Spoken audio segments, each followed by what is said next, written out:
Moore, and I welcome everybody to the ad hoc Unimproved Streets Committee meeting dated October 29th, 2020. And I open up the meeting. At this time, we'll take a roll call. Scott Moore.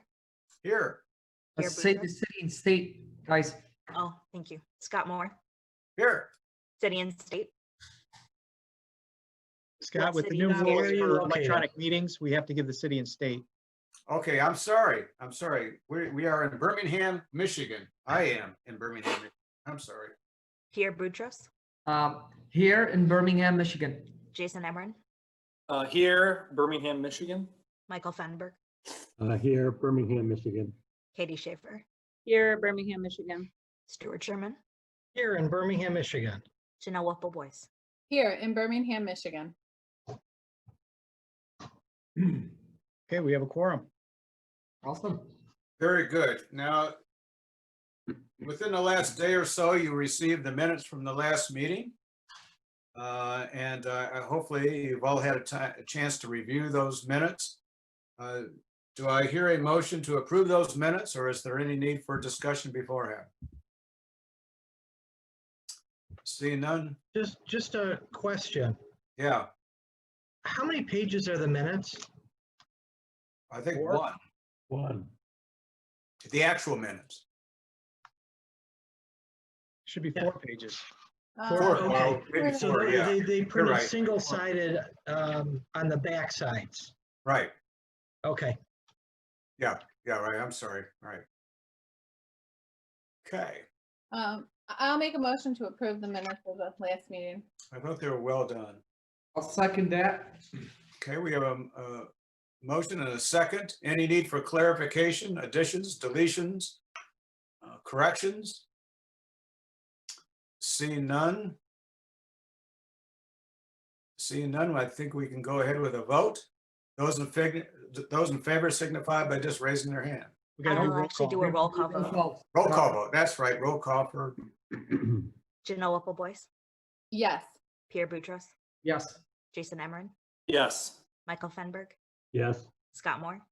yes. Katie Schaefer. Yes. Stuart Sherman. Yes. Okay. Going ahead with the meat of our meeting, we had a public session a week ago. I thought the presentations, the staff did an excellent job. And tonight we need to review those questions, those issues that were raised, and decide how we wish to proceed as a committee. With that, I'll turn it over to Joe. As to, I sense there was basically 2 issues. One, it was a percentage differential with regard to connector streets.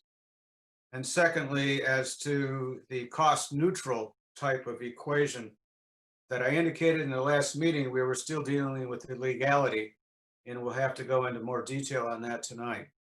With that, Joe, do you want to start with us going forward? Sure, thanks, Scott.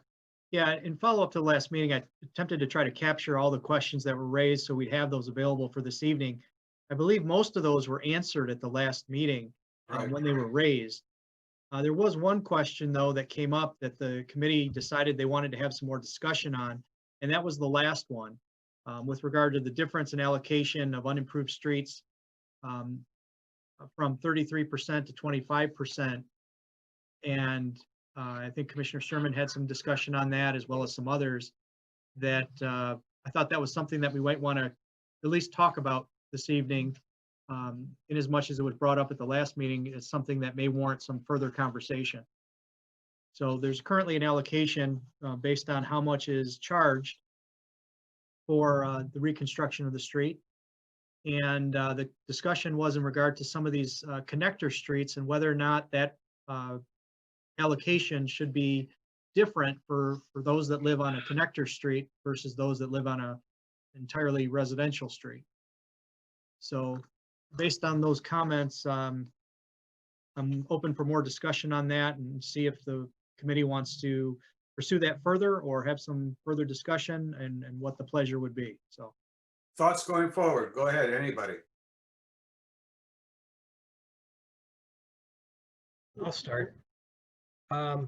So going back to this allocation on the unimproved streets on the corner lots, I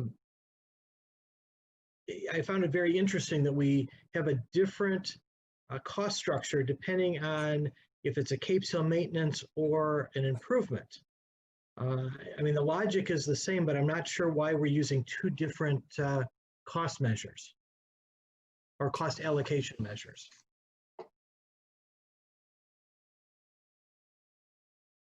Is there any history on this, Lauren? Anybody? Yeah, I don't know if Lauren has anything on that from a maintenance perspective. Do you have anything, Lauren? In as much as I know a lot of these policies go back to some of them 1940s. It's Literally. difficult from a historical perspective to try to track down the thought process that was instituted at the time. Laura, do you have anything from a maintenance perspective? No, because I don't, as far as the unimproved streets getting their Cape Seal, we charge the 85%, 15, and then the corner lots are the 25 and the city's 75. So I don't know where engineering would charge out the unimproved street becoming an improved street. So I was never dealt with those charges as part of the assessment. So I'm not sure if Mark has any insight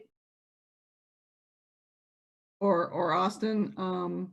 I never dealt with that part of it. I was just allocating. We literally do all the charges for Cape Seal, and that's all my department does based on the footage. So. Okay. And I think we had some conversation at the last meeting in regard to those corner lots that there was a differential based on the frontage versus the side yard, and trying to give a little discount for the side yard versus the frontage. And Austin, if you have any additional information on that, you can share.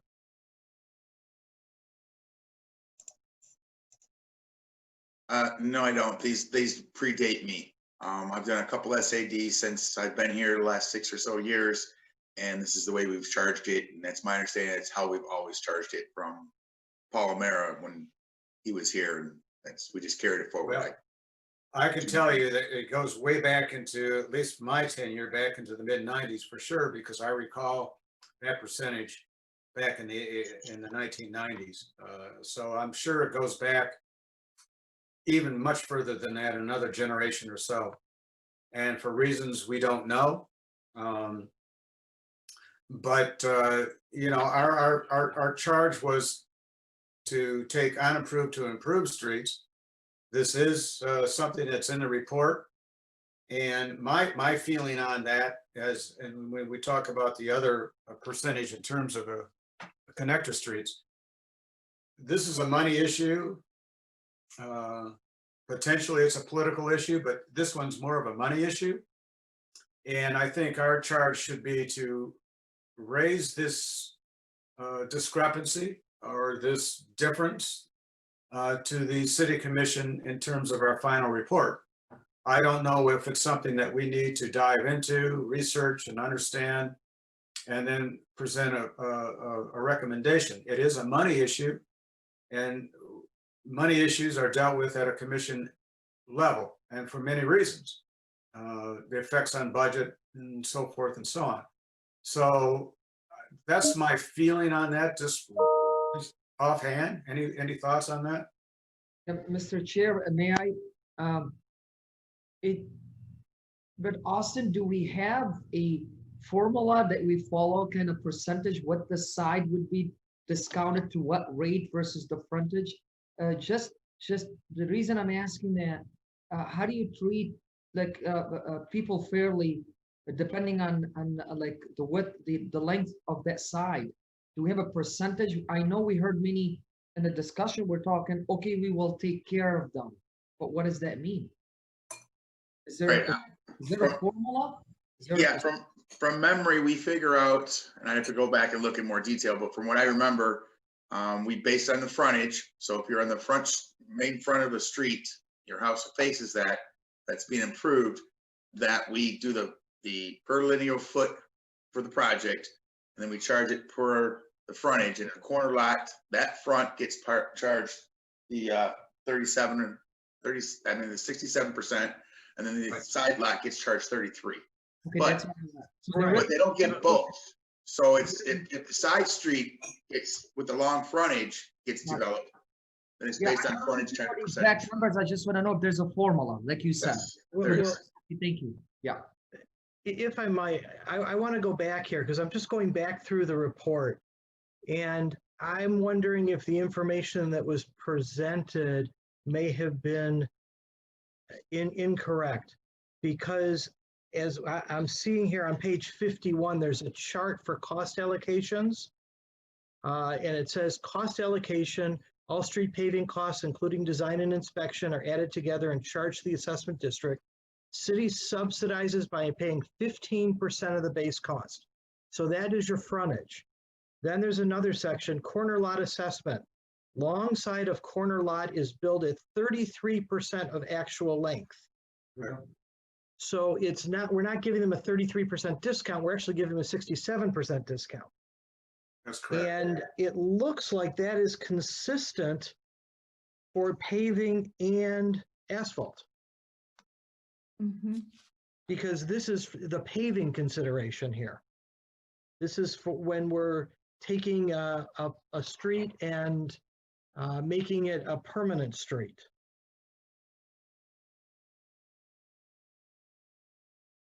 That's correct. So I'm wondering, the slide that we showed may have just not been accurate. There may have just been a typo in there. And again, it showed a 33% discount. It's not a 33% discount. The owner is only paying 33%. That's correct when you have an improved street. Right, to improve the street. That's correct. Right. And Lauren, that's exactly the same for the unimproved if we're Cape sealing, right? No, it's a 25, it's an 85-25. On the side street? Side cost 25% of the footage. So we charge it based on the footage times 25%. Okay. So I might just chime in here, and I don't know if this is any explanation for it or not, but you know, in my neighborhood, the lots are all 40 by 120, right? And let's say paving the street costs $200 a foot.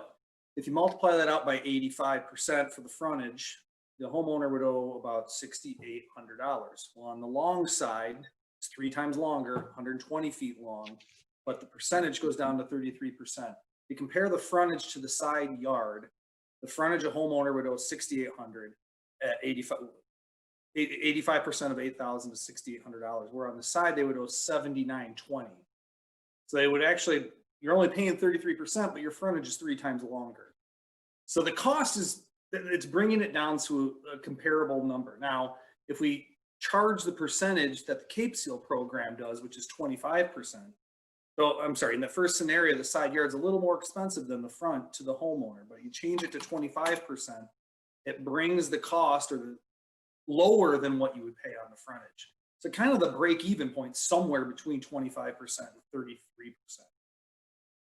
You know, I could actually do that math right now and figure that out, but that's, and I don't know why they're different, but that's what we're talking about here. And I think Okay. that's why we charge different percentages so that it's about the same for your side yard as it is the front. That's me speculating. I don't know about the history of the city.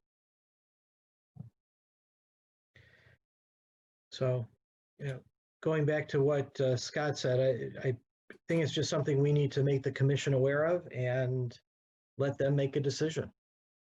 I would agree with that, you know, and the reason, Stuart, I'm saying that is because ultimately there's going to be this issue coming up.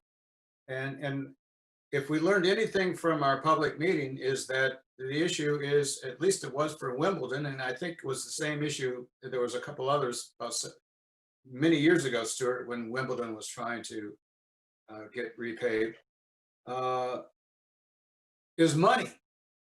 People are going to be looking at money. They're going to say, well, what's the deal here?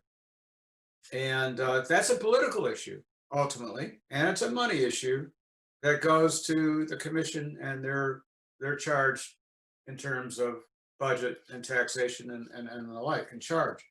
So I think it's something that we need to define for the city commission, if not this commission, a future commission, and say, this issue will come before you at some point. And here's what we were able to discern, at least at this point. And I think that's the way to go, frankly. Agreed.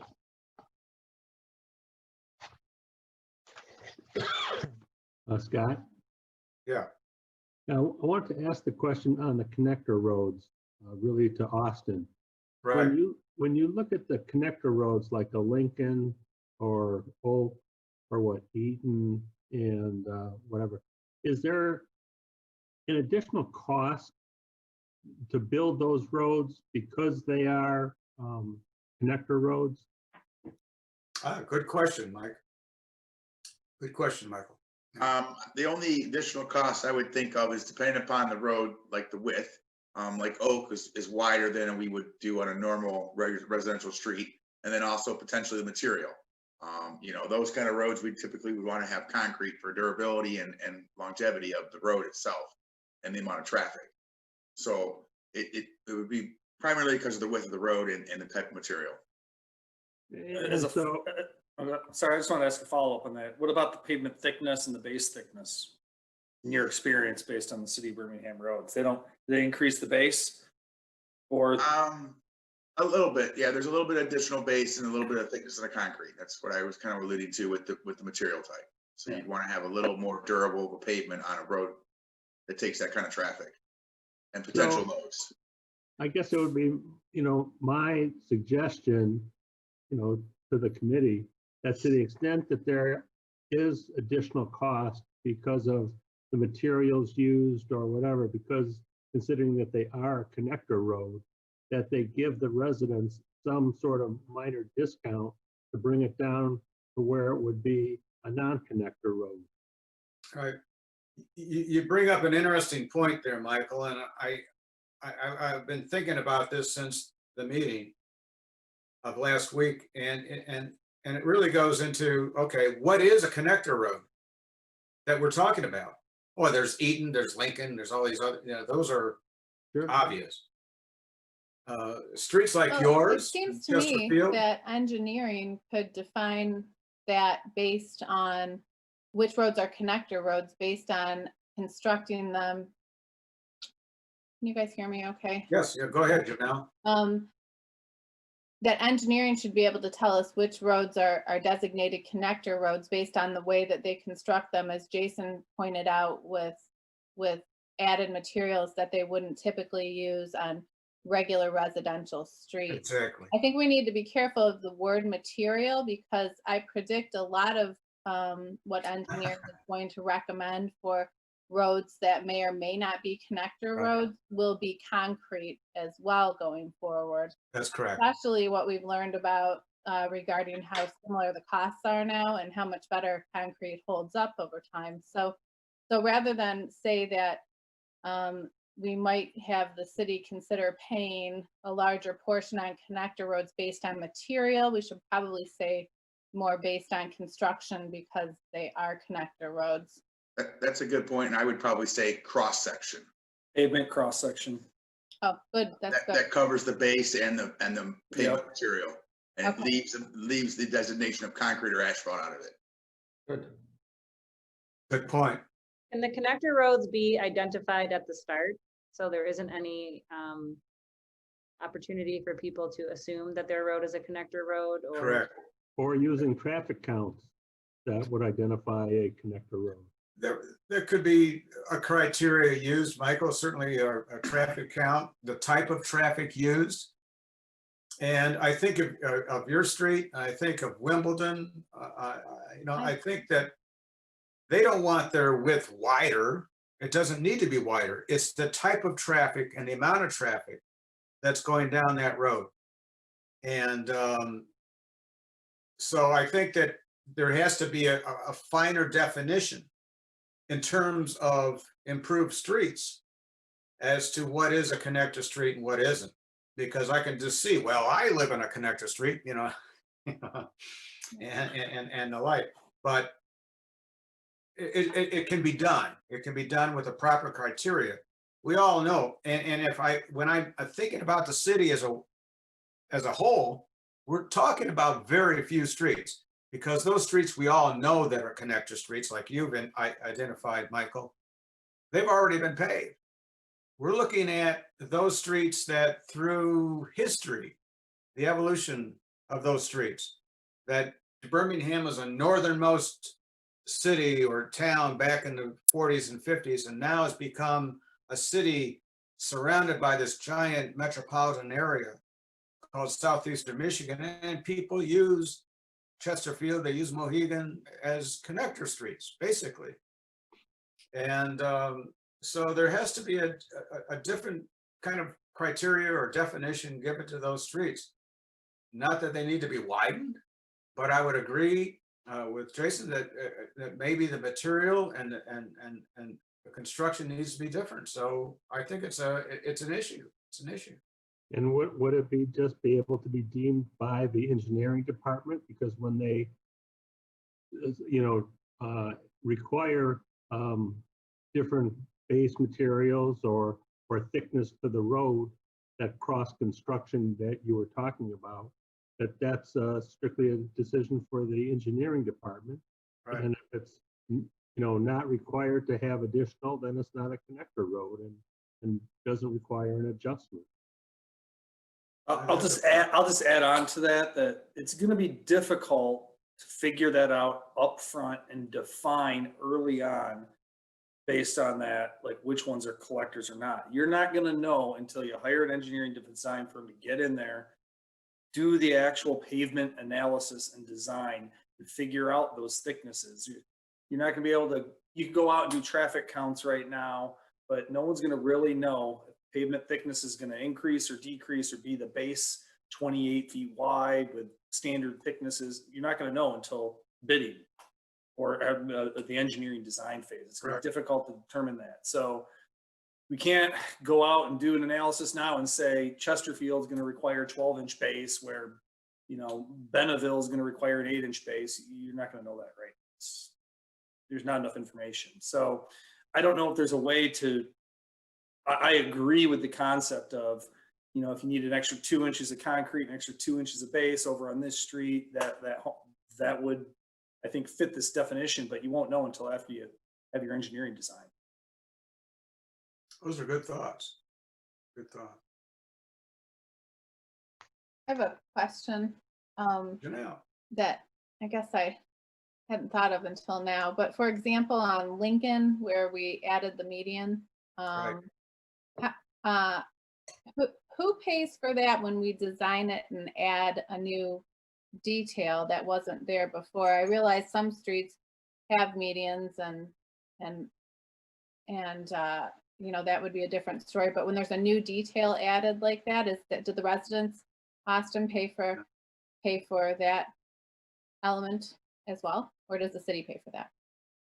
Again, Lincoln was a city street to begin with. It wasn't unimproved. I can't think offhand of any unimproved street that we would have the room to put a median in. You might have some streets where you could have bump outs at the intersections, and that's a nominal cost. Like Wakefield, for example, maybe over that has that big. Potentially, yeah. But I don't think many of the unimproved streets have enough width of right of way to incorporate a boulevard or some unique feature like that. Okay. Whether it be a roundabout or anything like that. I think you're mainly going to have maybe bump outs at the intersections, and again, that's a nominal cost. Okay, thanks for clearing that up. I think of North Lawn, but then North Lawn is an anomaly that is something else. And you could probably put a park, forget a median, you could put a park middle of that road, but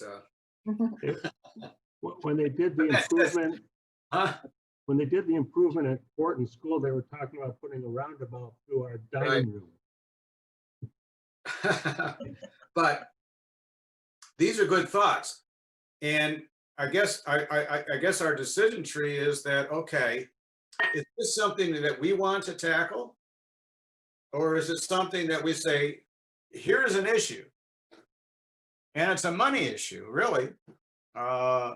And we can provide as much information as we have, but this is the kind of considerations you're going to have to explore in going forward, because they are going to come up. We found that out last week.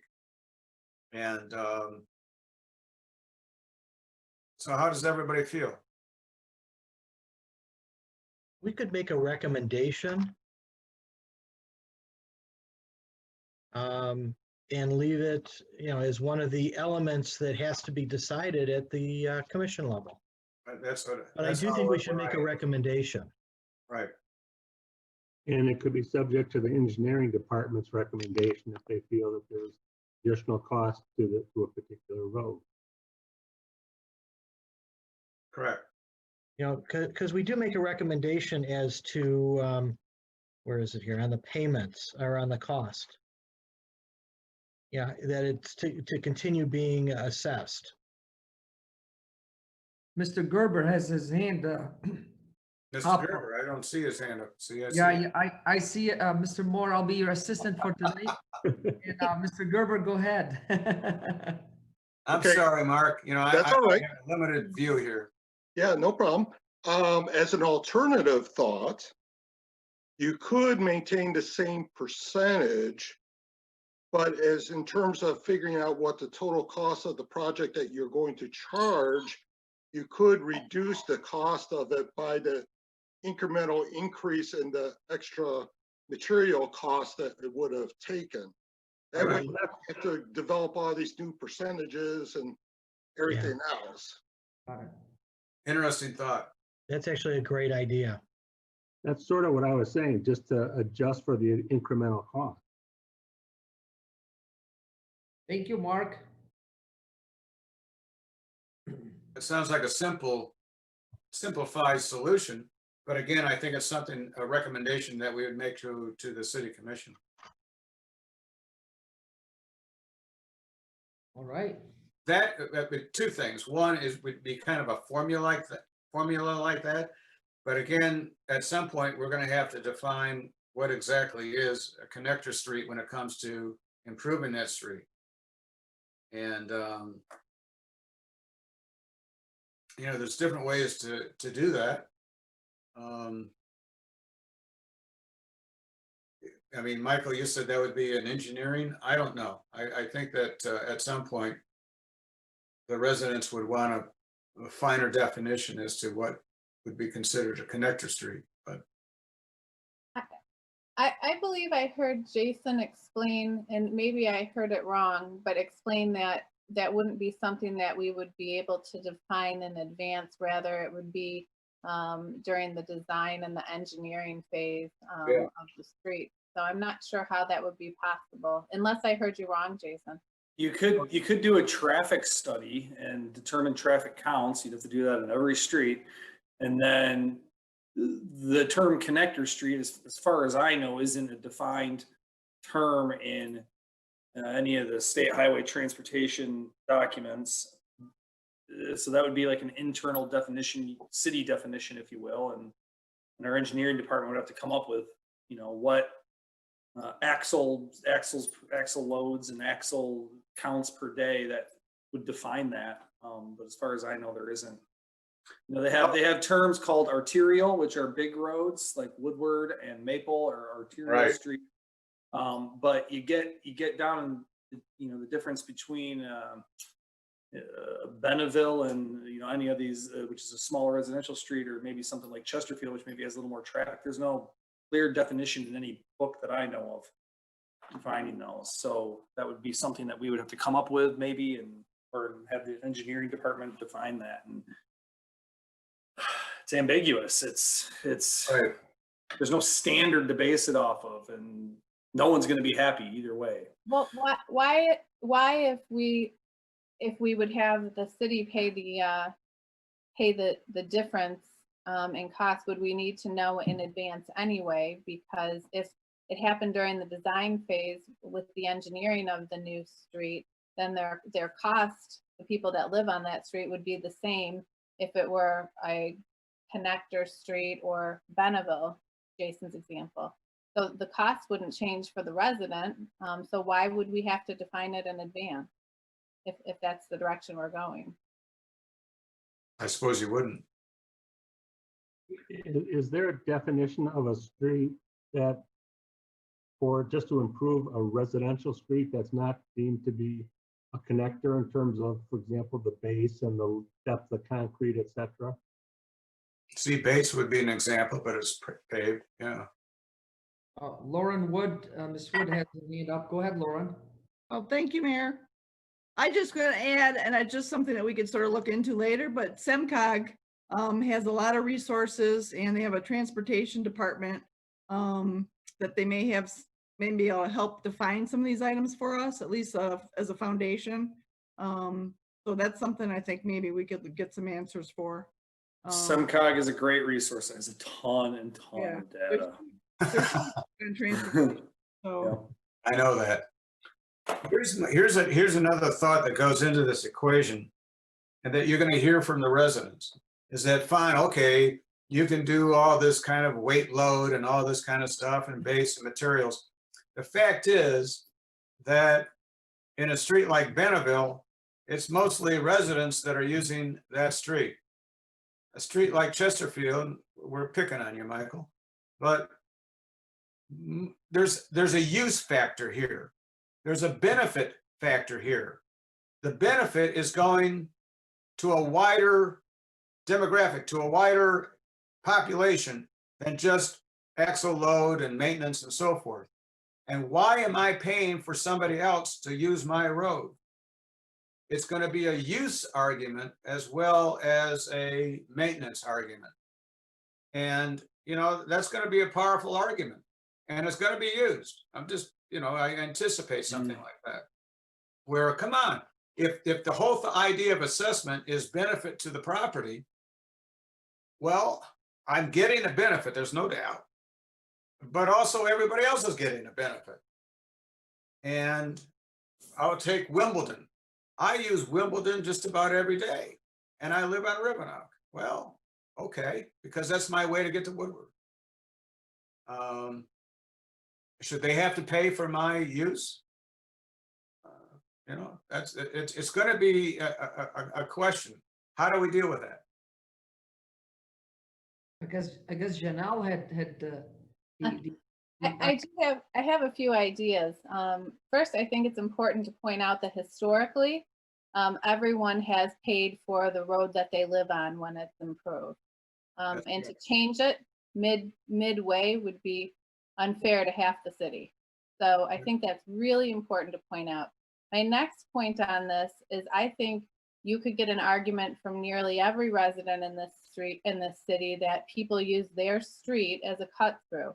Benneville, for example, is a lovely cut through from Woodward to Pierce Street. And I do it myself because I live on Catalpa Street, which I could argue is also a wonderful cut through because it's the only street that can get you between Lincoln and Grant and Pierce when you're attempting to avoid a 14-miler Lincoln.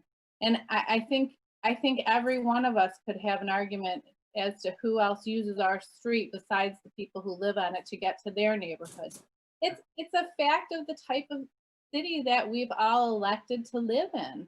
And I don't think that we could ever cut a street a break based on other people using it to get to some other place, because we all do it.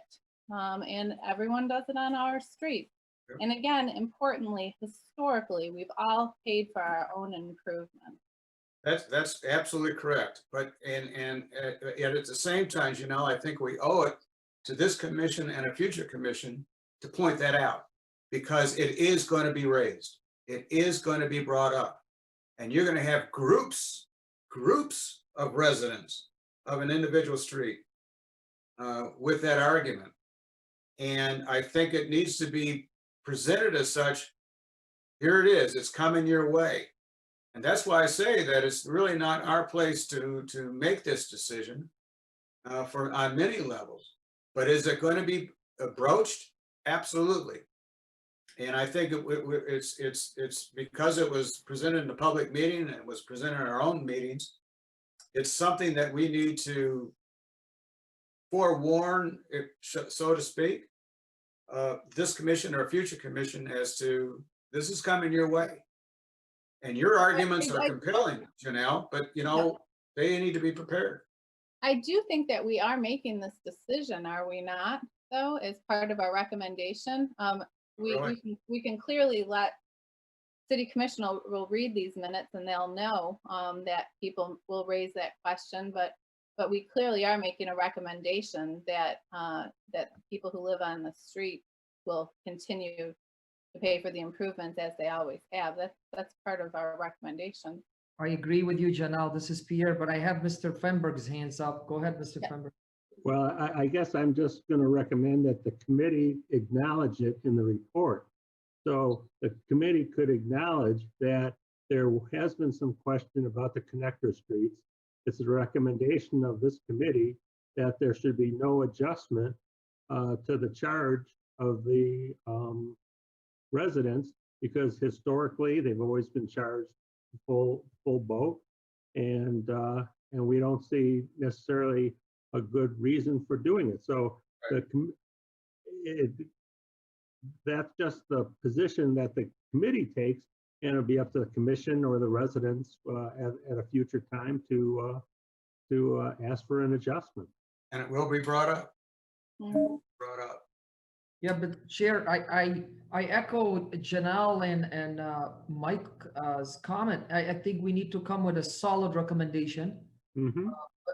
And then it should the commission or should they need any further clarification how we came to that recommendation and why?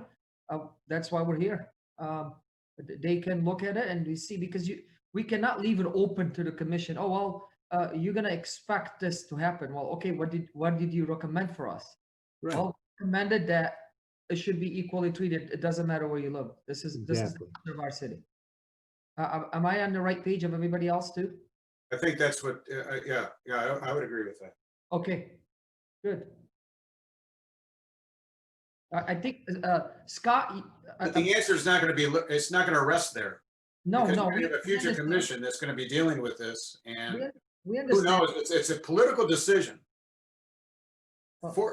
At bottom line, it's a political decision. All we can And do is all we provide can see is our guidance. recommendation. Yeah, but again, Mr. Moore, there's no decision you can make or any recommendation that you can satisfy fully a resident. There's no. Correct. I've been around that. Yeah, so I've been around it that. is. And Scott, let me know if you want me to keep mentioning name if I see their hands. Are you okay? Because you can't see them? Because I can't see everybody, that's correct. Okay, then I'll help you co-chair this if you All don't right. mind.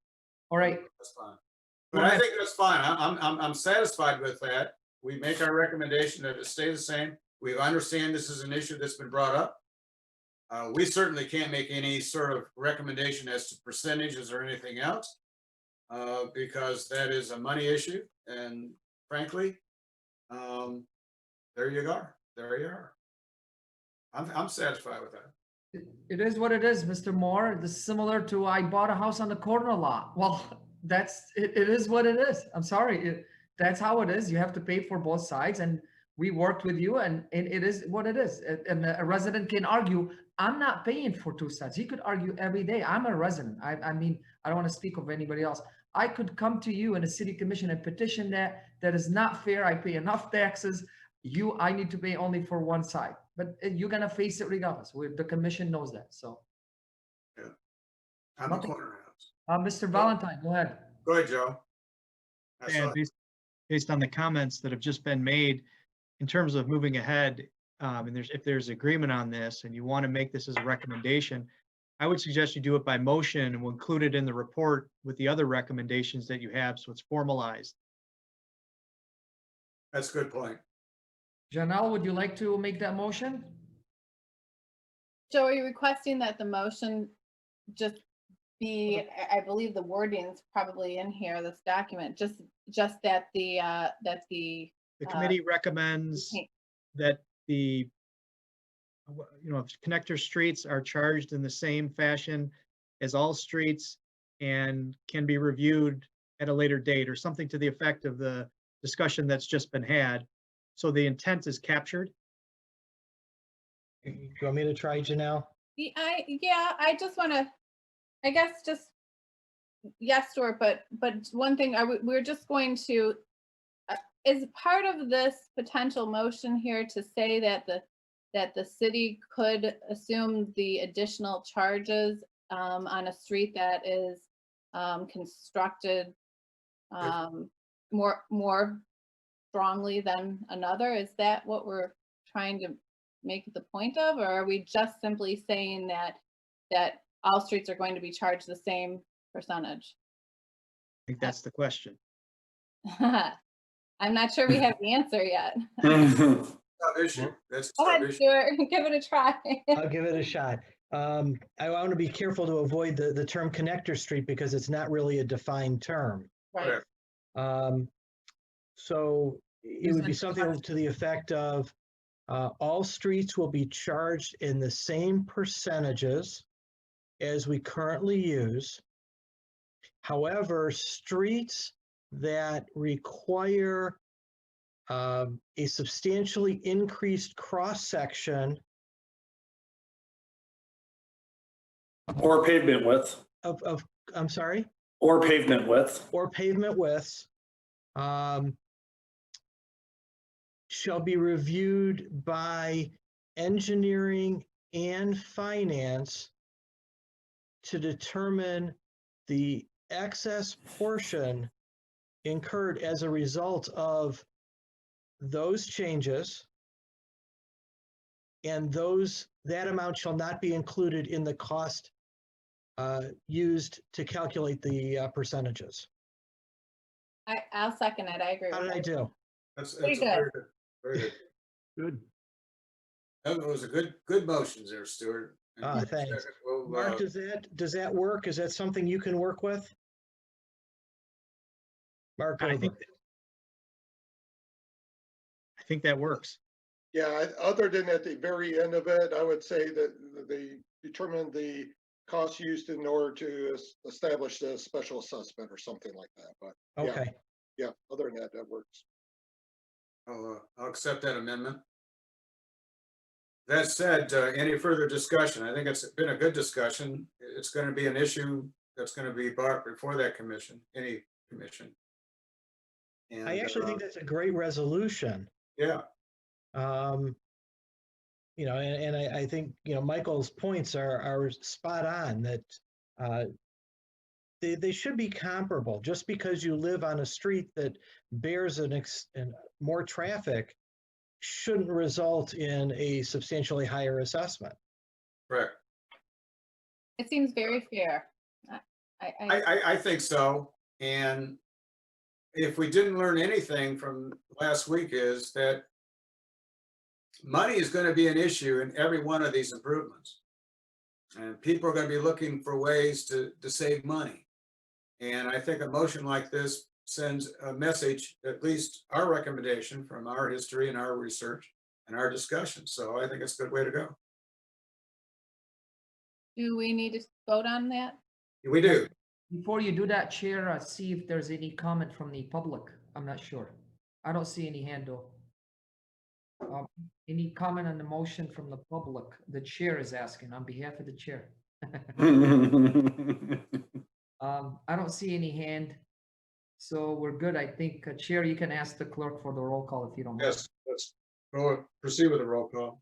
Stuart Sherman, Yes. Janelle Boyce, Yes. Pierre Boutros, Yes. Jason Emmerine, Yes. Michael Fenberg, Yes. Scott Moore, Yes. Katie Schaefer. Yes. Good. Well, that's interesting. I think that's a good resolution. I think that this commission or a future commission will be able to at least use that as a starting point. Interestingly enough, with what we just moved, it's not even going to get to the commission. Well, it becomes an administrative function, correct. Correct. which is probably even a better way to deal with it. Because now what we're suggesting, if the commission adopts it, we have a policy that is then administered. Yep. That's a better way, Stuart. Okay. So that's good. Moving forward, Joe? I don't know if there are any other comments on any other of the other questions or any other comments from the committee on anything that was discussed at the last meeting. Janelle has her hand raised, Joe. Me again. I do have a question, and it's, I'm wondering about when engineering puts together a priority list. How and when will that happen? And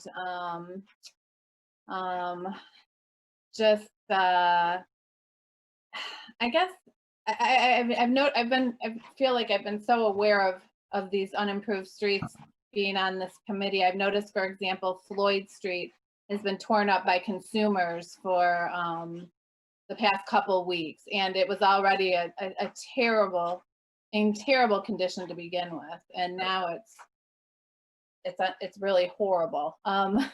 And I just wonder when you'll put together your priority list and when that might be public, and I'm just very curious how that's gonna work. Austin, if you know. Sure. There's a couple components, as you're probably aware. You got these road surface and you've got the water and the sewer. And it's my understanding we pretty much have the sewers all rated. We are in the process of completing the water main being rated, and then we'll have to conduct a study on the road surface, and that shouldn't take too long. And then once we have all three components, we can meld them together and start the list. And then there are other considerations probably as well, but those will be the three main ones. So within maybe the next few months, you think we might have that information? I don't think it'll be that soon. Not that soon. Yeah, but I would suspect probably early to mid next year. Okay. Austin, to check out the road surface, you'd have to probably wait for the freeze thaw cycles. Maybe that's a question for Lauren over the winter. Yeah, So that's you probably can't even look at the surface until. Yeah, because it does behave differently in the winters and the summer. Yeah. April. April. It'll probably take at least till that point. I don't know. I have to check with our consultant how far along they are on the water, because that's quite a lengthy process. Because they don't only look at age and size, they also look at the system as a whole to see if this particular main on this street needs to be more of a transmission main to keep pressures up in other parts of the city. So that's a little more detailed study.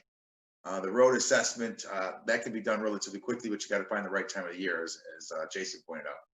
Okay, so maybe next spring, early summer, we might know a little bit more about what that list would look like. Are there any projects that are already unimproved streets that are already on a list to be done in the next couple of years here? Or No. None of them? Okay. There's rumblings from one or two streets. I don't recall what they're offhand, but that's just hey, what's the process? I'm interested. I think maybe in doing a petition. We did just complete Lakeview. Right. So. Okay, thank you. Do we know anything more about that Consumers Power project where they went and did all this surveying of the neighborhood? Yeah, that's part of our large capital improvement plan that Consumers is looking at. They've done a bunch of survey out. I just got a call from an engineer a couple days ago or a week ago looking for a lot of the utility information. I believe that's like not going to happen for about 3 years or so, and it's a large plan over several years. Got it. Because it's up in the Court and Lake area, and that's a lot of the older, where we have a lot of older utilities as well. So I suspect their gas mains are reaching the end of their useful life. Joe, do we need to update the community as to how we go about this cost neutral between asphalt and concrete? Yeah, that's a separate issue. If we're done talking about the report items from the last meeting. We did we had identified in the report, I think it's page 67, that we had some discussions previously apparently about trying to determine an equalization factor for the differential between asphalt and concrete, and including that as this equalization factor in the differential of costs. And in reviewing this with legal counsel, it became apparent that doing so doesn't really conform to the legalities of special assessments, because you're billing for something that you're not doing. And there's, I think, other ways to address that if that seems to be the interest.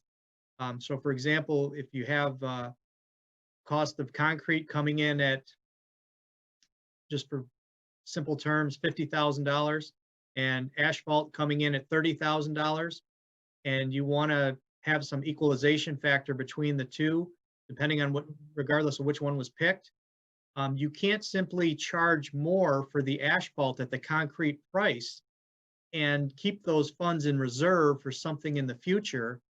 That process is not passed any legal test to do that. However, there's other alternatives that I think are available if that is the intent of the committee.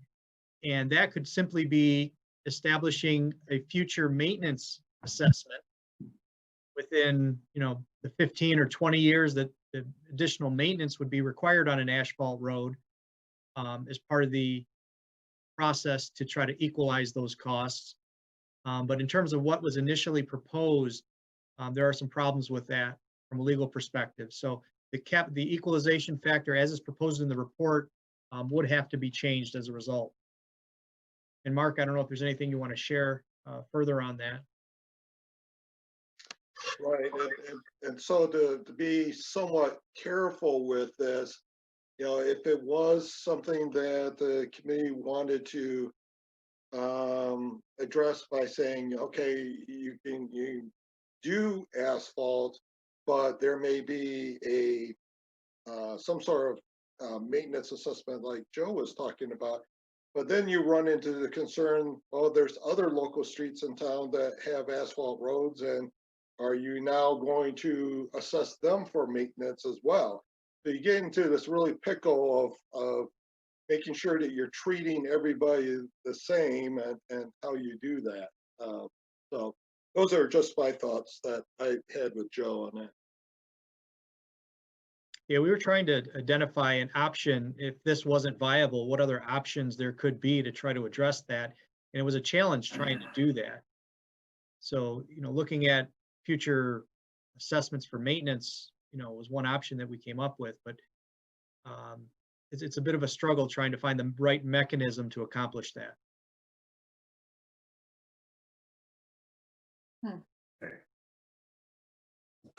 How do we proceed with that, Joe, in terms of recommendation, our recommendation to the city commission?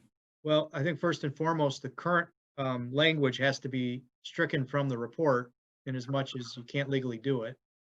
And then the question is, do you want to continue to pursue the equalization type option in terms of trying to establish some equalization of the cost if you go with something lesser than what would be done elsewhere otherwise?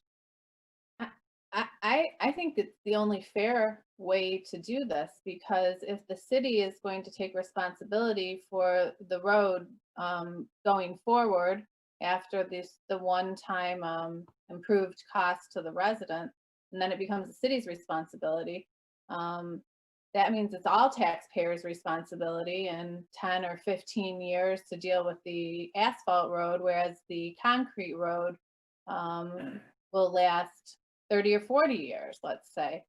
So all of a sudden, what's happening is all of the taxpayers are paying for that road to be redone. So I think it's only fair to try to come up with a plan for that, or which has been a touchy subject. It's important to say that we are going to use concrete on our roads. That's correct. One of those two, I think, has to happen. It has to. So are you talking about the language that need to be changed to page 67 with project funding? Is that the one you're talking about? Yeah, if you look at project funding, the third bullet point, Which is, and this, if the city engineer agrees, is that what you're talking? Oh, no, if the project is to Okay. proceed with asphalt and the cost to concrete is higher, a line item will be included in the budget identified as the equalization factor. I saw That that. paragraph. I just want to make sure which language you're referring to. I see it now.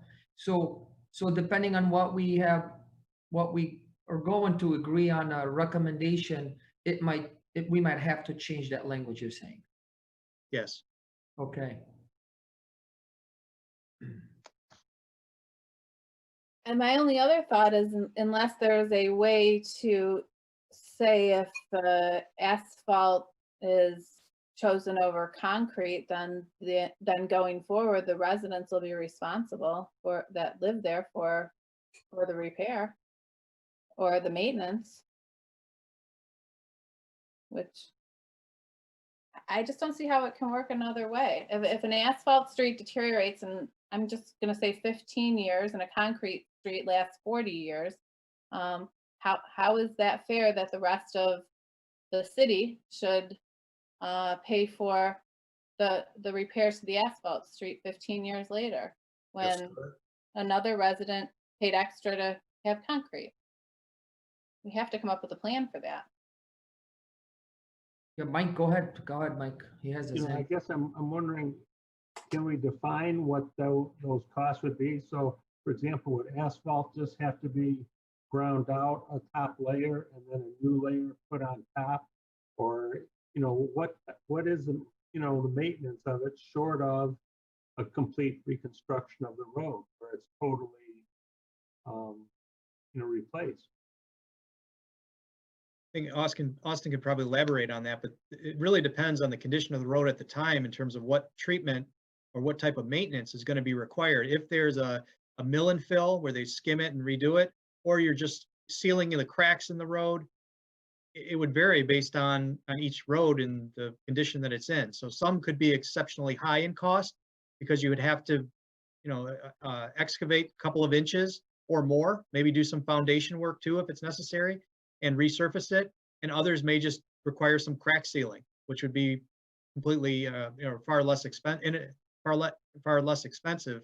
And not, trying to determine that cost now is almost impossible. You'd almost have to wait till the maintenance was required to then determine what those costs were going to be based on the type of maintenance that was required. So it's hard to set that up now. You'd have to, experience it at the time to know what those costs are. And it's my understanding from all the information we've been given that crack sealing, for example, has to occur quite often, maybe every year or two. And if we do that and maintain it in that way, then the asphalt lasts longer over time. Is what I've read, and I think I know to be true. So That's correct. so it's not just 15 years later. It's 2 years later that crack sealing needs to occur so that water and ice doesn't get up and under there and cause a bigger problem 5-10 years down the road. If I'm not right, Austin or Jason. You are 100% correct. You nailed it. Yeah. So and- maintenance begins almost immediately is what I'm understanding. I mean, very soon thereafter. So someone would have to pay for that. And the plan that we have right now says the city will pay for it, right? Correct. And to elaborate on some of that, the different types of maintenance are asphalt rejuvenation, which typically happens within the first year and can occur over later in the project as life of the road. There's crack sealing, there's mill and overlays, there's patching. Sometimes you get the bad spots out. There's ripping out the asphalt and doing some dressing up the base, if you will, and then pouring new asphalt over. And that all depends on the type of road, the wear and tear it gets, and how often you do your maintenance. As we get more asphalt roads, your maintenance project becomes more and more robust, and then you've got to have the budget and the wherewithal to follow up on all these maintaining these roads, and they all need maintenance at different timing. So I think it'd be really hard to figure out. It'll also depend on the sub base too. Exactly. They say on the east side of the city, it's clay soils. Your roads are going to be way worse on the east side. Where if you're west of the Rouge River, they say it's all sandy soils. Those roads are going to hold up way better over there and need less maintenance. Well, There's can way we- too many factors. Can we Yep. recommend that the asphalt roads, that the residents will be responsible for special assessments for maintenance in the first 7 years of after construction of the road? Or, I can add to that, Mr. Fenberg. If I'm looking at the language, all what we're trying, the objective here, also, Joe, as you read it, is to eliminate the equalization factor, right? Because that's what we have right now. It's the difference between the price, the cost between concrete and asphalt, and you determine that it's the equalization factor, and then you define what that means, right? If what Janelle said earlier, if we, let's say, eliminate all this paragraph and the project should proceed whether with asphalt or concrete, it's the same cost. I mean, is that the objective, or I'm understanding it wrong? Janelle, isn't it what that was your point? That assess everybody the same price as we're going for concrete. Isn't that what you meant earlier? Well, I think that's what we all began with here, but then learned we actually can't do. So I guess I'm just trying to come up with a way that, after the initial reconstruction of an unimproved street, that the residents pay their percentage of. Going forward after that, our policy is that the city will be responsible for the maintenance and repair of the street in the future after that initial assessment. So if someone ends up with an asphalt street versus someone with a concrete street, it's not going to be fair to have the rest of the city paying, the other taxpayers paying for those future repairs of an asphalt street. Got it. So, and since we cannot charge the same to the residents at the time of the reconstruction, or the building of the improved street, as we would for concrete, then we haven't a way to make up that difference. So it seems to me the most logical solution would be that our policy is we use concrete street. To be what? Sorry, what? Concrete. Everything be concrete? I mean, I know that's not what we've come up with along the way, but I don't see I don't know of another way. Right. Maybe Mark and Joe do, that we can I Can see we Mr.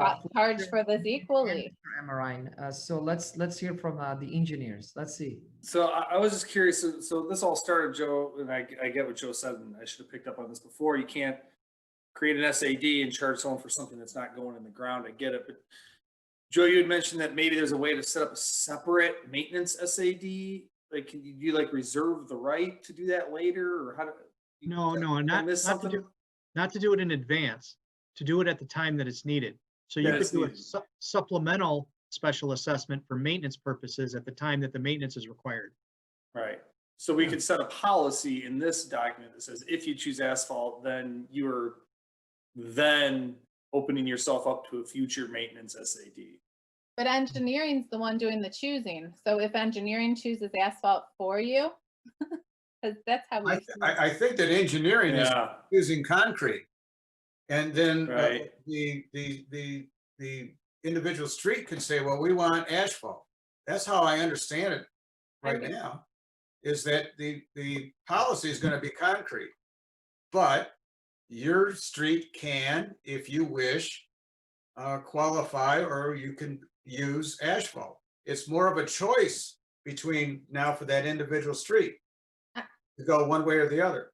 Why are we allowing this choice, I guess? It just seems so absurd to me. We've proven over and over again that concrete seems to be the better option. And It is. the only reason that anyone wants asphalt, that it seems to be unique to a preference, is for aesthetic reasons, which seems like a terrible reason to spend millions of dollars to redo streets for an aesthetic reason. We've proven from an engineering perspective, from a longevity perspective, from a cost perspective, that there is not any reason to use an asphalt street. So we're leaving it up to the residents to choose an inferior product in every way. Why are we spent so much time on this? Why are we even leaving that door cracked open? It just seems absurd to me, but. It's a good thought. Fletcher. I mean, here's a thought, and it may not go anywhere, and it may just be one of those crazy thoughts that I get sometimes. If they choose asphalt, why don't we not guarantee or have it take it over for maintenance forever? Like we do if it was a concrete street. Just say, okay, we'll help pay for it. We'll get it out of an unimproved condition. We'll get the drainage. We'll put the asphalt down, but we're not taking care of the maintenance over the whole life of it. I think That doesn't serve anyone, you know. Yeah, I think the problem Mark mentioned earlier, that like there's existing asphalt streets that are improved streets, and then you're setting new policy on those new roads, but then those old people, you're still accepting the maintenance on those, and how do you?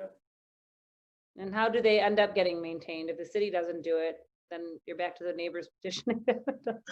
Well, Right. and I was under the impression Again, just a that thought. our recommendation was not that the neighbor could go and ask for, and say their street prefers asphalt, so they get it.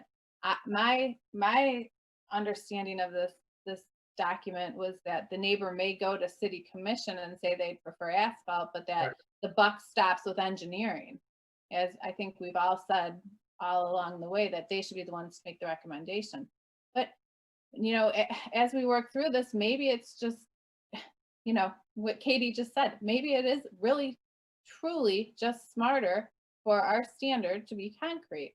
And let's stop trying to figure out a way to get asphalt in here for some of the residents who prefer the way it looks.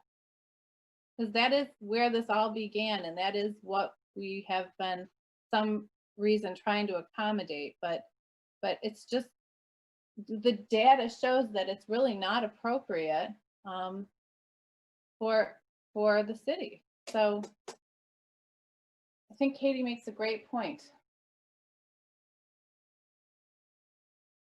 I I do work think, with toddlers, you know. It's all about. unfortunately, I think that the commission is going to run into a problem of streets coming back and saying, we don't want concrete. And we're not interested in a concrete street. We've seen it before. And even if we tell them that our policy is concrete, you get a very large percentage that come in and say, we want asphalt. We don't care if the city standard is concrete, we want asphalt. Just like we get the people that come in and say, we don't care that the city standard is 26 to 28 feet, we want a 37-foot street. Because that's what we like. We like being able to park, have two lawn services on either side, park next to each other, and still be able to get 3 cars through. But that's fine. They can voice their opinion.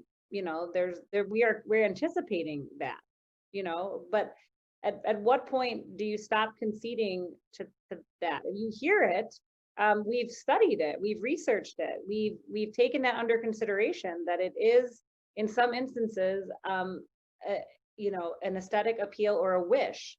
But at what point do you, I'm going to use the proverbial put your foot down and say, we're trying to improve these streets for the longevity of this city.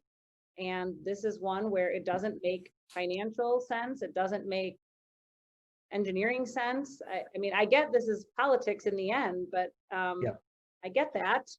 But that's the problem, because it requires people who are in a political position to make that hard decision to hold the line. And we have seen time and again that doesn't happen. I can think of half a dozen streets where we ended up outside of the 26 to 28 foot width, notwithstanding that was what we have decided as a city is appropriate. And materials are the same thing. It's, yes, engineering comes in and says it's concrete, but you get enough neighbors who are asking for asphalt, and you will have commissioners that will acquiesce, even if we have a policy. That's correct. when I- they're, and the residents are gonna say, we're paying 85% of this thing, guess what? I think we should have a say if we're allowed that opportunity. So- And so, yeah, I would agree with Stuart. Now, Stuart and I, you have to understand, we're both for concrete because we both live on asphalt roads that are nonsense. Exactly. I mean, my street's, what, 12 years old and it has to be resurfaced. You know, it was supposed to be done 2 years ago, last year. They were going to mill off an inch or two and 3 inches, yeah. it hasn't happened. I mean, it's cracking apart in the winter. There'll be potholes. And my concern is it's going to get into the base. And then we've got a problem. You know, But so I I totally that's where we agree. are. I think, you know, back to the suggestion that Austin threw out there a few minutes ago, knowing what we know now and studying this the way we have studied this, I like what Austin recommended. If you're one of those streets that insists your street need to be asphalt, knowing what we've been through and with all this data that we have to support our desire to have concrete, if you are one of those streets that insists on asphalt, then going forward, you and your street are responsible for the maintenance of that street. For paying for the maintenance of that Right. street. And that would be an I'm assessment. not sure I see a problem with that because any street that's been improved prior to that with asphalt, like Stuart, you're describing yours, that's something that's happened in the past that before we took this on, before we understood all of this, and now that we have this data and we want to make this recommendation for concrete, knowing full well it's going to become political and people are going to try as hard as they can to get asphalt anyway. Knowing all that we know now, I think I would be comfortable and I think I can't see a reason why it wouldn't work out that we can tell those people, fine, fight for asphalt, we'll give you asphalt, but you're responsible to pay for all the maintenance going forward. And actually, can't we take that one step further? And that is even on these asphalt streets, when it comes time for them to be redone, if I think the presumption is we would redo them in concrete instead of asphalt if we had to, at the point in time when the street has failed and we have to replace the base, we're going to redo them in concrete. If the neighborhood comes back and says, no, we want asphalt returned, it falls under the same policy. So now you have a policy going forward that street is responsible, and whether it's going forward until the street is replaced or for a certain period of time. And so, There has to be, you know, I guess it's a carrot and stick where you're trying to get everyone to do it, to use the concrete, but you also want to take into account, you know what, you want to do it differently. You know, there's a cost that you have to agree to bear. so can we define the you want to do it differently? Is the you 100% of the street, 51% of the street? Half the neighbors come say, we don't care. The other half says we want asphalt. And now, like, so I guess that the definition of the you is, would we require that 100% of the neighbors on that street at X time when it's going to be redone choose asphalt? Then they're met with that condition of paying for it, versus I show up and say, you all say concrete, I'm with you. And my next door neighbor says, I want asphalt. And there's enough of those. And now I'm on the hook for a decision that was, so I guess the definition of you, right, I guess is what I'm looking for. Well, and Katie, you're bringing it, now we're bringing it back into neighborhood conflict. 100%, 100% of people on the street should have to agree that they are going to have asphalt and pay for the maintenance of that asphalt until at some point in the future it's concrete, and then we would take it from there. Yeah, I just feel a little bit like now we're going back to where we came from, where now Right. you Good have point. a mission for asphalt, like I had a mission for sidewalks. You are now going back to your neighbors and begging and borrowing and whatever, saying like, come on, join this bandwagon. And it's just doing exactly the opposite of what our intention was. It just, I realize we're trying to create a condition for a situation that we're anticipating, right? We're anticipating that people are going to want this. And so we're trying to create the condition to meet it when it comes up. But It feels a little like we're chasing our own tails here, so. I would agree. That's the perfect way to state it. Um, Well, I think we're anticipating that some commission in the future, definitely not this commission, but some commission down the road is going to cave and give in to asphalt when enough neighbors show up with pitchforks. So that's what we're trying to anticipate, I think.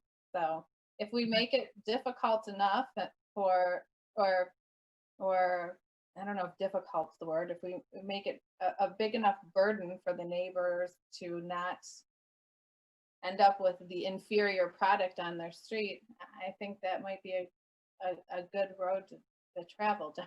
No pun intended. We just had a street that was done and it's done in asphalt. yes, I mean, Lakeview, just. Yeah. Exactly. And I don't think that's going to be an unusual request. I don't Okay. either. We have to be really, oh, Mr. Frenberg, go ahead before I make my comment. Well, I feel like you know, I'm. our policy does say that the city engineer has to agree to the alternative pavement material. So I don't think we want to, you know, lose that. So the engineer still has to have the final word. Even if the citizens want asphalt, and it's got to be his determination. You know, I kind of want to echo Katie's comments though. There's a reason we form a committee. There's a reason we're doing what we're doing. We have to be able to come with a recommendation, solid recommendation, straightforward. If we go back to recommend the political correct way, we're confusing things versus simplifying things. If we decided to take the petition away from the residents, and that was the best thing we've done, not to put a neighbor against the neighbor, and this is it. That's how it should be city initiated. The second thing, I think we have to be really firm and direct with our directions right now. It's per data driven. City engineers should decide on the material that we use on the streets. That does not mean, well, the people elected the city commissioner to enact policies, and we have to follow those policies and anything. I mean, if you say today, you can't put a ramp in front of your house, well, you can petition it and you say, I'm not happy. I want to do this. I'm just giving an example for the sake of it.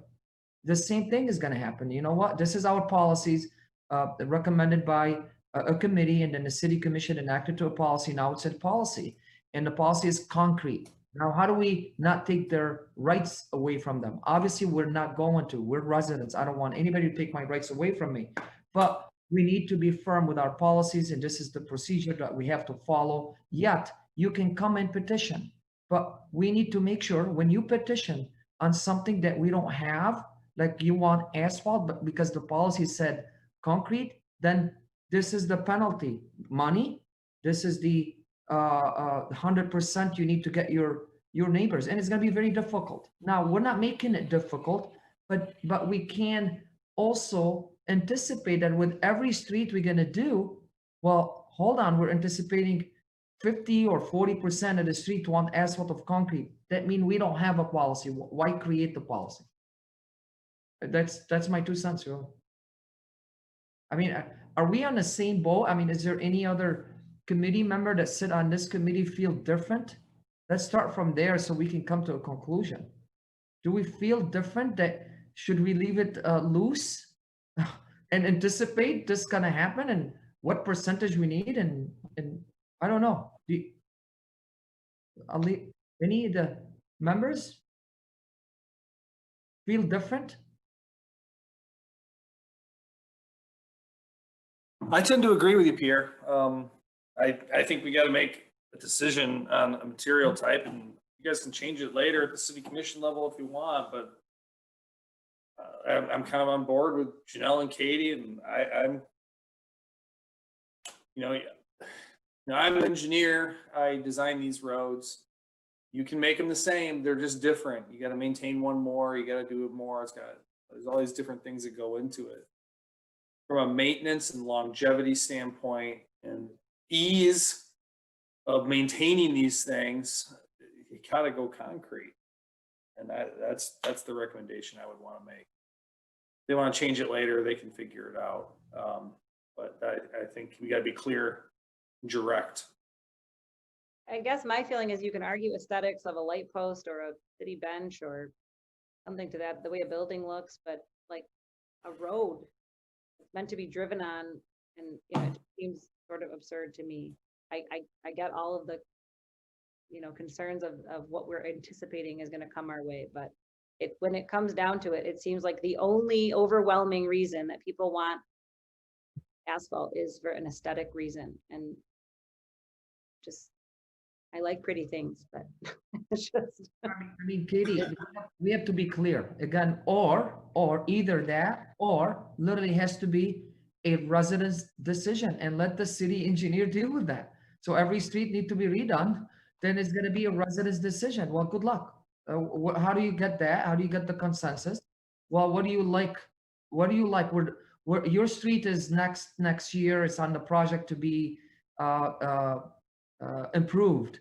Well, okay, then we need to have a process. Then a city engineer or city staff has to initiate that to the residents. And what formula do we follow? How do we do this? How do we collect? Are we literally letting it to be a resident's choice or a city choice staff? That's what we're facing right now. We've never wanted it to be the resident's choice, and we've always been supportive collectively of concrete. I think we were trying to anticipate what might happen down the road, but I think, Jason's right. We need to make a recommendation. We need to choose one. And it sounds like everybody here supports concrete. So I think we need to change some of the language of our report to reflect that. I I agree. can tell you, as a commissioner, I would prefer having a recommendation. It does make it easier. Right. The hard part is getting buy-in from the commission to stick to policies. Yeah, That's what I was That's thinking. not How, our issue here. right. I can see this becoming a campaign issue, I can too. Stuart, am I, no, it's true. Oh, absolutely. I'm running on asphalt, But Yeah. our job is, Everybody's to make a recommendation based on the data, and then the Exactly. political angle of this is up to you guys on the commission. But we need to make the appropriate recommendation based on the evidence that we've collected over the past however many years we've been on this committee. Well, we can make that recommendation, and when we present this to the city commission, we can express that we understand the difficulty going forward in terms of resident desire, especially say streets like Arlington and those neighborhoods in the Corton Lake area. I can just anticipate that the idea of concrete is just not going to be part of their thought process, but which is going to create a situation. But I would agree with everybody here tonight. I mean, I've lived with asphalt. It's not the desired material. It just simply is not. The city just doesn't have the staff or the what have you to maintain all of these asphalt streets. It's a time-consuming, labor-intensive endeavor, and I can't do it. Maybe, Scott, if I could suggest something, just given the difficulties I think you're acknowledging with doing this, you have some of the pieces in place. Would you want to continue with the recommendation that you allow the engineer to make the determination, but then you also make the recommendation that it should be concrete? So you're kind of giving that authority to the engineer, but you're giving him the basis of the report with the recommendation of the committee to say that you prefer it be concrete. Are you following me? That correct? It gives a little leverage, yeah. Administrative leverage. Your point, it can be changed at any time, as any policy can, but in providing the recommendation, you're suggesting that it could be the committee's position that it should be concrete, but you're going to let the engineer make the determination, from an engineering perspective. is the engineer ever going to determine something other than concrete, I guess? Price. I mean, what are the scenarios in which the engineering department would choose something otherwise? Any insights on that, Austin? All right, wow, put me on the spot. You're gonna be on the spot a lot. I know, right? My seat's getting a little warm. I don't know that there'd be a lot of scenarios. I guess it would depend on where it was at. I mean, maybe cul-de-sacs, even though that's going to require maintenance, but it's truly a low volume road. But we do have concrete cul-de-sacs as well. So, I mean, I guess this was a huge flux in the price of the commodity, whether it was concrete or asphalt, that might lend to it. But I mean, even over the lifespan of the road, concrete far out is less expensive over the long haul. So if I'm going to be, recommending what the best product is, it's going to last the longest and be most economic for the city, knowing that there's continual maintenance that's going to go on, and those are just going to get more and more and more. And we're struggling right now trying to keep our current asphalt roads up to par. So that'd be a financial burden that I'd have to weigh. So there'd probably be far and in between. Austin, when you're looking at those roads, would you have a circumstance where you would actually be resurfacing the road, but the water and sewer lines would be at potentially a half-life? And then they would be questionable as to which way you would want to go, and perhaps an asphalt in that regard may make some economic sense, because that road would have to be torn up at a sooner interval because of the underground infrastructure? That's potentially a good avenue of maybe wanting to go with asphalt if that could be a condition or That's something. very good. That's a very, very good thought there, Joe. I'm just thinking too, the way to sell this is that the folks of this city need to understand that we have 26 miles of unimproved streets. And that this is going to be the largest and most expensive infrastructure project in the history of the city. Do we want to compound the cost and the complexity by recommending more than one material for our roads? At some point, we want to get this done. People want their streets improved. And guess what? If we're going to make this work and we're going to be able to do a mile a year, we're going to have to go with concrete, because we can't be doing a mile a year and repairing what we did 3 years ago. It just simply doesn't add up economically. It doesn't add up. It's already going to be a strain on our general budget, a general balance going forward. It's going to be something else. And so I think that we can sell it and say, listen, you want this done? We all want it done. This is the way we got to go. And yes, there's going to be exceptions, like what maybe Joe and you acknowledge, Austin, there would be an exception here. But,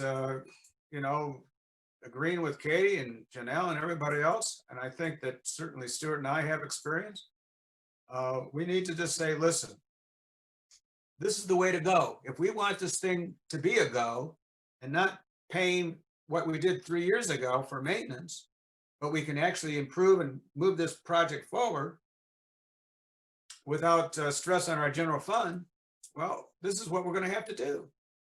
So it's a matter of imperative, actually. It's an imperative. And I think that's the way in which it can be presented. And it would be right. It wouldn't be made up. It'd be right. Austin, go ahead. Two quick points. I think Scott brings up a great point about this overall project, getting these 26 miles of road is going to take quite a bit of time. And as we get through it, we're going to have to start going back to ones we had just improved previously before doing more improved ones because of the maintenance cycle. And that's going to be, and then to Joe's point, that's not a bad thought about age of utilities, but way technology is going nowadays, you can do a lot of stuff without tearing up the road. If you have to upgrade or put utilities in, we put water main in without excavating the whole road. We're doing a lot of sewer lining right now. So that might be a consideration, but I don't know how often that would occur because and technology is just evolving all the time on that trenchless stuff, because it's expensive to tear up the road to fix the utilities. And hence that's why we upgrade the utilities when we upgrade the road. because you're already there.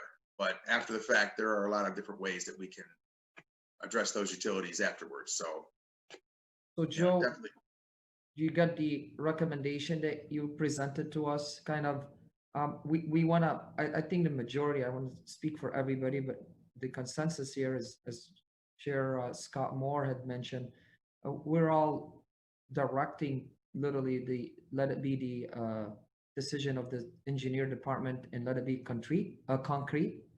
And then we deal with the exception. I think we're focused on, we're not taking any rights from the residents. I believe now, because it's still fresh in our mind, it happened in one street. I mean, I've been a commissioner for 6 years, only one street. But Stuart can speak more, and Scott, if it happened before where people really came in, not for improve or unapproved dispute or petition, it's more asphalt versus concrete. I really don't know if we're really gonna face this a lot in the city. I have no idea. But we're focused on it, and we're afraid to move forward because we're anticipating that every street we're gonna do now, we're gonna have similar situation like we just had on Lakeview. I hope not. I hope that maybe it's only 3% of the population. I don't know. I really can't speak for the residents also. But I think we need to follow our guts here and do the right thing and recommend exactly what we anticipate to be recommended. And let's move on. And we'll deal with the exception later. And I hope that exception should be dealt with the city engineer, but the exception, what I mean, like Ms. Schaefer said, Dr. Schaefer, I'm sorry, that, you know what, the resident's gonna come, and if they come, we'll see. If they, that's only they're coming for aesthetical reason, nothing else. And we just learned that a few months back. Nothing, but I love to feel I live in the country and I like the asphalt. It's aesthetical decision, aesthetical taste. But engineer already proved that cement is the right way to go. And they can still come and they can still petition, but then it's going to be tougher on the commission. But I think with your direction, Mr. Valentine, that let it be in the staff hand more than a commissioner making a decision on an asphalt or concrete and putting neighbors against each other. I would agree. Did I summarize it, guys? Okay. With that said, do you want to then have a motion that affirms that the position of the committee is that it is concrete? I And believe that that, the, go ahead, Joe. and that the engineer would then have some discretion going forward, but the intent of the committee would be for concrete. So you're kind of adding on the first part. You already have the second part already included in the draft report, that the engineer makes the determination, but the committee would kind of take the affirmative position that they would encourage or prefer concrete with the reconstruction. Yep. Do we have a motion to that effect? Yeah, sure. My motion that this committee recommends that all the unimproved streets being reconstructed be constructed in concrete, and that the final decision on the material lay with the engineering department. I'll second that. Okay, any further discussion? Comment, at some point, there's going to be a discussion in terms of aesthetics with these residents. And we need to be prepared for a certain board, say, like, I hate to say this, Katie, but the multimodal board or whatever, to talk about aesthetic design. But it's going to come up, and we don't need to address it. We don't need to make a recommendation. We don't need to talk about it.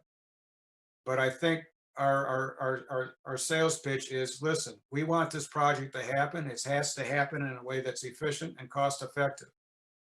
And this is the way to do it. And it is the right decision. It is the right decision. So with that, I'll call for a roll call. Genoa Have any Boys. comments from the public? Any comments from the Scott? public? Seeing none, I think we can go ahead with a roll call. Okay, Genoa Boys. Yes. Michael Fenberg. Yes, Scott Moore. Yes, Katie Schaefer.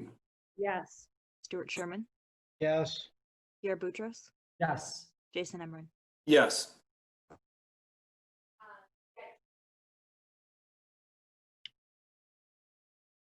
okay. With that, is there any further business? Joe? No, the only thing I would suggest is that now, as we look ahead to our next meeting, we have a second public engagement meeting on November 12th, I believe. For that meeting, we'll include the new recommendations that you added and make sure that everything syncs up in the second draft of the report. And then in terms of the presentation of the second draft, I'm just curious what the pleasure of the committee would be in terms of how you want to present that. Would you like us to run through the kind of the full thing all over again with these changes, or do you want to focus on kind of the changes at this point? How would you like to see the next presentation go? It's hard to say what our, you know, person and differences. I don't know. Can we just summarize? I think last time it was about an hour. Maybe we can get it down to about 15 minutes. Okay. Joe, perhaps you can have the updated slide deck so that there's the full slide deck for the community to go through. But we could just focus on the substantive changes that we've made to the recommendation. Okay.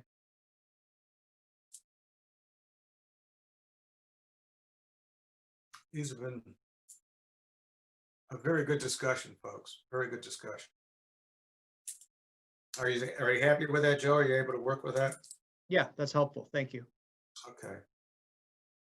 Any other comments or business that needs to take place? Seeing none, I'll entertain a motion to adjourn. We have public comments, Scott. You know, Public comments. Mr. David Young had, can I get the floor, Chair? David, you there? I'm here, yes. Can you hear me? Yeah, I can hear you. Your voice Good. sounds familiar. Okay.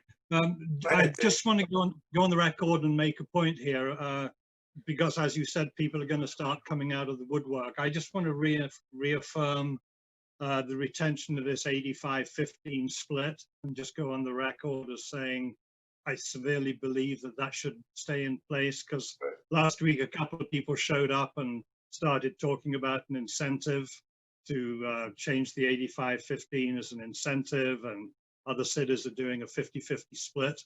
I just want to make the point that I believe that the 85-15 should stay. And that's it. Thank you for that, and I think it's a good point. Yeah, and I live on Clark Street, 1011 Clark Street, and we petitioned 5 years ago to redo our street. It's improved, and we are paying the 85-15 split on our street, so every resident is contributing to that now. And just for consistency and for precedent, I think that it should stay at 85-15.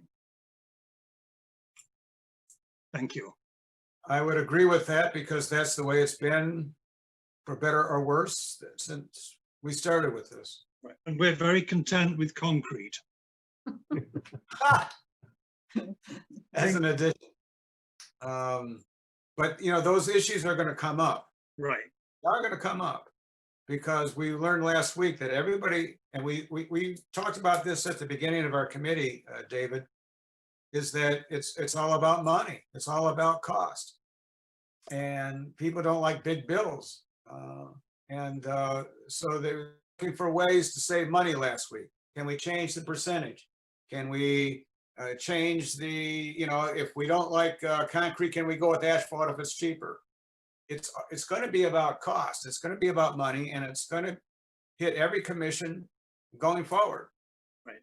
And if we put the right recommendation together and we put, you know, the idea that this is a project going forward that is based on the history of the city, it has worked. in terms of percentages, I think we can make it happen. Thank you. Good point. Thanks, Tom. Good to see it. And you look good. So does everybody else.